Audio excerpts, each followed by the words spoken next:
عندي شويه جرابات كده ما يعلم بيها الا ربنا، فانا عايزه اخد واحد واحد منهم كده ارسم عليه و يعني اديله نيو لوك. انا عايزه ابدا بالبتاع ده عشان شكله بجد يعني اعفن واحد فيهم. فتعالوا نرسم على جراب الموبايل ونحول شكله من كده لكده. اول حاجه بدات ان انا انضف الجراب كويس قوي، وبعد كده اخترت ان انا هعمله درجات البينك مع درجات الموف.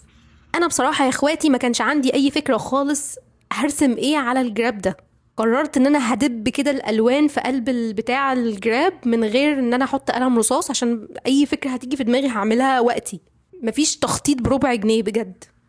اول فكره جت في دماغي ان انا كنت عايزه ارسم تليفون، بس تليفون قديم اللي هو سماعه ده، فاكرينه؟ طلعت منه كلمه هلو كده شكلها عشوائي شويه، وبعد كده عملت حواليه فريم كده باللون البامبا الاغمق شويه من اللي انا عملته. جبت بقى الوان الموف وقعدت ارسم كده اشكال غريبه ما تفهموش هي نجوم ولا ايه بالظبط. بصراحه عقلي فضل يزقزق شويه ان انا احط عليه ترتر واشخلعه شويه، بس يعني تراجعت في الاخر، مش عشان حاجه، عشان كسلت بصراحه. جبت القلم الابيض الاكريليك، وعلى فكره كل الالوان اللي انا لونت بيها دي الوان اكريليك ماركرز. بعدين حددت بلون سيلفر كده بيلمع شويه، وبعد كده بقى رشيت السبراي ده علشان يحميها وفي نفس الوقت تبقى بتلمع. دي النتيجه النهائيه. قولوا لي رايكم، وبجد قولوا لي افكار للجرابات التانية بسرعه.